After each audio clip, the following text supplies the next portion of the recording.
దేశం యొక్క అభివృద్ధిలో మీ కాంట్రిబ్యూషన్ చెప్పండి. మీరు ఎంత చించుకున్నా కాదు, మేము దేశం గురించి పనిచేసే వ్యక్తులము. దేశ ద్రోహం కాదు మీ వల్ల. మీలాగా దేశ ద్రోహం కాదు, మీలాగా దేశానికి వ్యతిరేకించే వాళ్ళం కాదు, పార్లమెంట్ లో బిల్లు చింపే వ్యక్తులం కాదు, పార్లమెంట్ లో వేరే దేశాన్ని జయగొట్టే వాళ్ళం కాదు. దేశాన్ని గురించి చచ్చిపోయే వాళ్ళం, దేశాన్ని గురించి ప్రాణ త్యాగం చేయడానికి రెడీ ఉన్న వాళ్ళం. మేము మీలాగా దేశ ద్రోహం కాదు. మేము దేశంలో ఉభయ పార్లమెంట్లో ఏ చట్టం చేసినా గౌరవంగా చట్టాన్ని గౌరవించే బాధ్యత ప్రతి నిజాయితీగా ఉన్నటువంటి భారతదేశ పౌరుడి యొక్క బాధ్యత.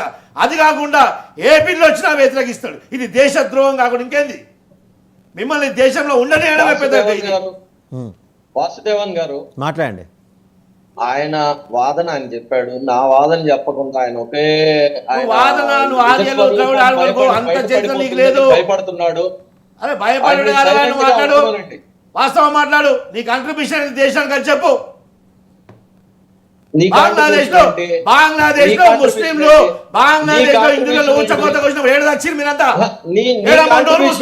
మీరు బ్రిటిష్ వాళ్ళకి ఉత్తరం రాసిచ్చావుగా 11 సార్లు. బ్రిటిష్ మొన్న చెప్తున్నాను, మొన్న బంగ్లాదేశ్ లో హిందువులను ఊచకోతకు వస్తుంటే ఎక్కడ పోయినా మీరంతా ఏడ దాచుకున్నారు మీరంతా. ఇప్పుడు మాట్లాడు. స్వాతంత్ర సమరంలో నీ పాత్ర ఏంటి? స్వాతంత్ర సమర యోధంలో ఎవరి బాధ్యత ఎంత ఉందో అదే స్వాతంత్రం వచ్చినా స్వాతంత్రం చెప్తా మిమ్మల్ని చెప్పుతలు కొడతారు. పబ్లిక్ జనాలు మిమ్మల్ని చెప్పుతలు కొడతారు. స్వాతంత్రం విషయంలో మాట్లాడితే జనాలు చెప్పుతలు కొడతారు. మిమ్మల్ని ఏం మాట్లాడుతున్నారు? దానికి సమాధానం చెప్పు. దీనికి సమాధానం ఏమంటున్నా? స్వాతంత్రం విషయానికి వస్తే మీరు జనాల్లో చెప్పు దెబ్బ తినవలసి వస్తుంది. అది గుర్తుపెట్టుకోవాలి. మీరు స్వాతంత్రం విషయంలో స్వాతంత్రం వచ్చినప్పుడు మీరు చేసిన కార్యక్రమాలు హైదరాబాద్ తీసుకెళ్లి ఏ విధంగా పార్లమెంట్ లో పాకిస్తాన్ లో కలపాలని మాట్లాడారు. జిన్నాకు తొత్తులు మీరు జిన్నా తొత్తులు, మీరు జిన్నా యొక్క అక్రమ సంతానం. మూవ్మెంట్ జరిగినప్పుడు ఆర్ఎస్ఎస్ పాత్ర ఏంటి నువ్వు చెప్పు. అరే జిన్నా ఉండి వెళ్ళిన నువ్వు మాట్లాడతావు. నువ్వు చరిత్ర నీకేం తెలుసు? నీ చరిత్ర నీకే తెలియదు. నువ్వు చరిత్ర గురించి మాట్లాడతావు ఏంది? చెప్తున్నాడు. నీ చరిత్ర నీకే తెలియదు. నువ్వే మాట్లాడతావు. నీ పార్టీ చరిత్ర, నీ చరిత్ర చెప్పు ముందు. దేశాన్ని ఆర్యులు ద్రావిడులుగా విడగొట్టడం, ఆర్యులకు సంబంధించిన పరిపాలన వేల సంవత్సరాలు నీకు ఎందుకు? స్వాతంత్రం వచ్చి నుంచి మాట్లాడు నాయన. స్వాతంత్రం వచ్చి నుంచి మాట్లాడు. స్వాతంత్రం వచ్చి నుంచి మాట్లాడు. నీ గోల్డ్ టాపిక్ దేశ ద్రోహి, దేశ గద్దార్ అసదుద్దీన్ ఓవైసీ పార్లమెంట్ లో జై పాలిస్తీన్ అన్నాడు. బంగ్లాదేశ్ లో హిందువులను ఊచకోత కోసినప్పుడు సిగ్గు శరం లేకుండా ఏడ దాచుకున్నాడు. నువ్వు ఏడ దాచుకుని పార్టీ ఎక్కడ దాచుకుంది? ఇలాంటి చీప్ మనుషుల్ని, నీలాంటి దేశద్రోహులు దేశం మీద పడి బతికే కుక్కలు మీ యొక్క పార్టీలు ద్రోహులు. ఈ ప్రపంచానికే మీరు ద్రోహులు. అరే మీరు భూమి మీద బరువు రాబాయి. మీరు భూమి మీద బరువు. తిన్న కంచంలో దుర్మార్గులు. మీరు తిన్న అన్నం పెట్టడానికి దుర్మార్గంతో కొట్టాడు.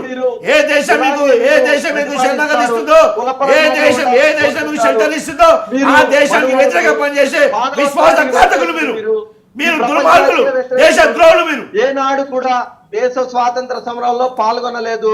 డిబేట్ కి రా, నీ తరఫు నుంచి ఒక్కడిని చూపించు. దేశ స్వాతంత్ర సమరం కోసం పోరాడి మాట్లాడమని చెప్పండి. స్వాతంత్రం గురించి, ఆర్యుల గురించి, ద్రావిడల గురించి పోయే అవసరం లేదు అతనికి. నువ్వు ఒక ఆర్య సంతతికి చెందిన వాడివి. మేము ఇక్కడ ఉన్నటువంటి భూమి పుత్రులు. మీరు కుక్కల సంతకు చెందినరా? ఇదంతా కాదు. విశ్వాసం కుక్కలు మీరు. దేశంలో మా కూడిని, మా పిచ్చం తిని మేము వేసిన కూడిని మా వ్యతిరేకంగా మొరిగే కుక్కలు మీరు. మీరు దేశానికి వ్యతిరేకంగా మొరిగే కుక్కలు మీరు. నువ్వేం మాట్లాడుతావు? పెరుగుతాయి తప్ప ప్రయోజనం.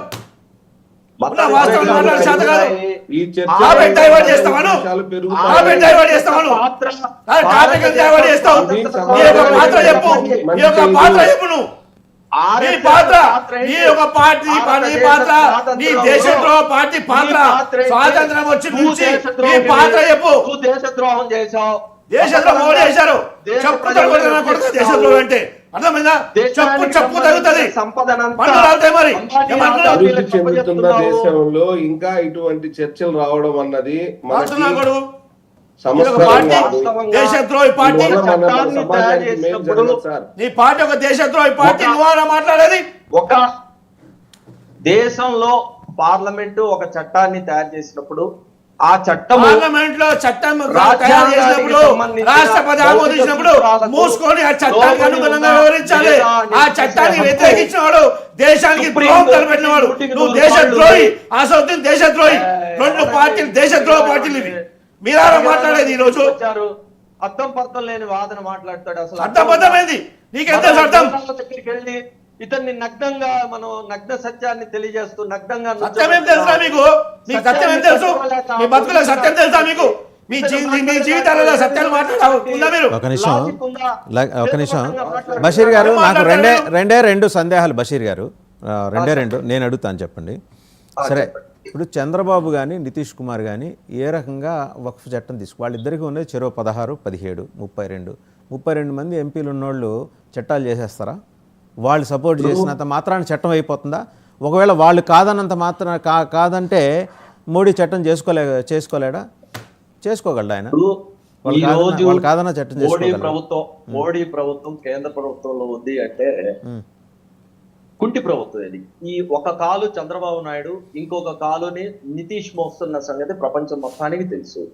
మరి ఇలాంటిది ఒక దేశ ప్రజలకు, దేశ ప్రయోజనాలకు వ్యతిరేకంగా ఒక చట్టాన్ని తయారు చేసినప్పుడు ముస్లింల ఓట్ల ద్వారా గెలిచిన ఈ చంద్రబాబు నాయుడు కానీ నితీష్ కానీ